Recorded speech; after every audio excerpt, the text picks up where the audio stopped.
The Grenfell Tower report is in. I've been watching for this because we develop properties. One day, one will catch fire and I'll be in the shit for something, and hopefully nobody dies, but it's going to happen. I know it's going to happen.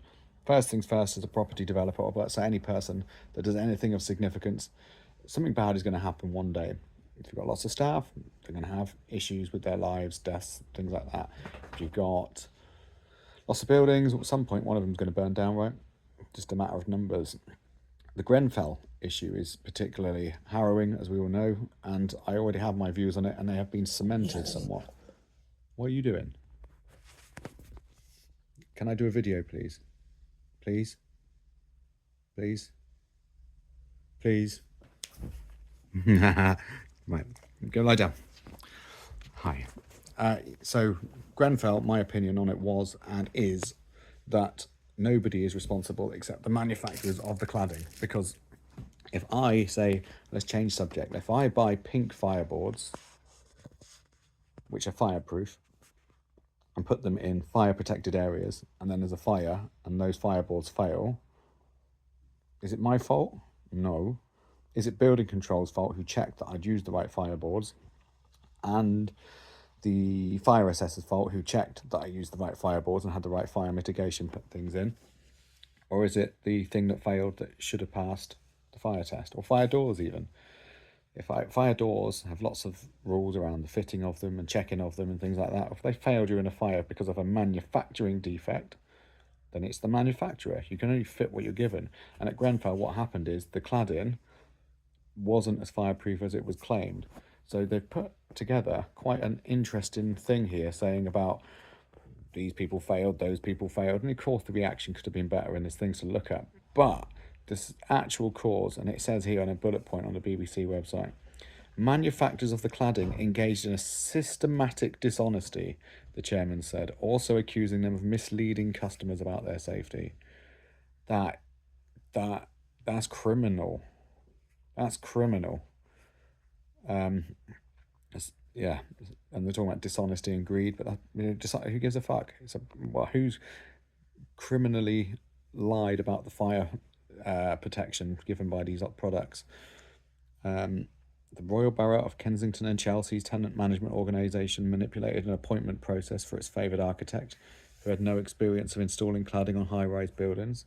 Yeah, of course they did. There's somebody they prefer working with on a big project. We all do that. And regardless of his experience, the cladding is the cladding.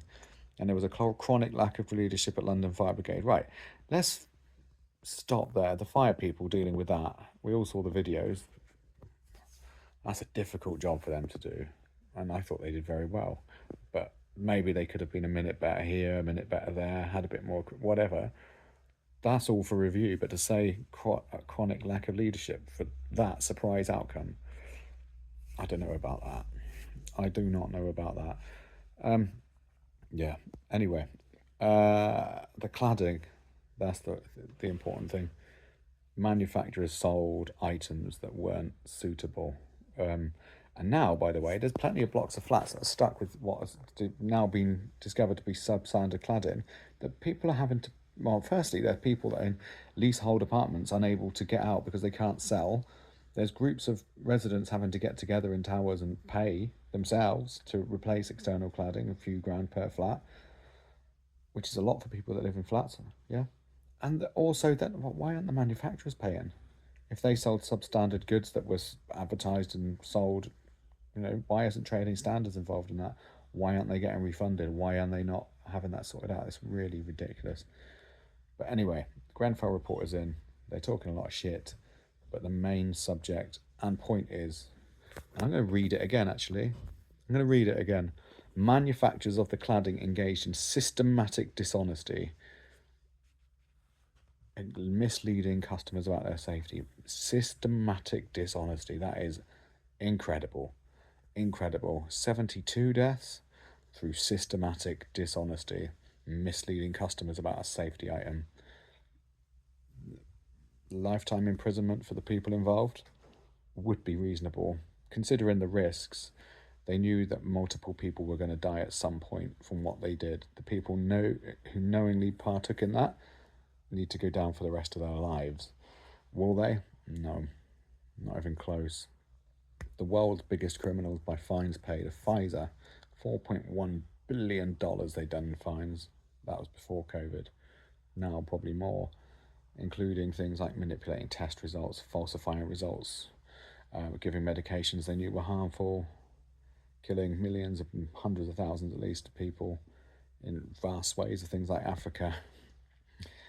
And their punishment has just been fines. They're humans behind that making those decisions, and they've just been fined. Yeah. Right. Grenfell, tragic. The answer was, is, and will always be the same. If you're selling something that has safety qualities, imagine the people that make the seatbelts. They're all the same in every car, aren't they?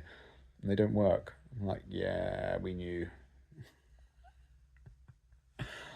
And a bus full of kids goes down with them. Yeah. Anyway, right. See you later. Bye.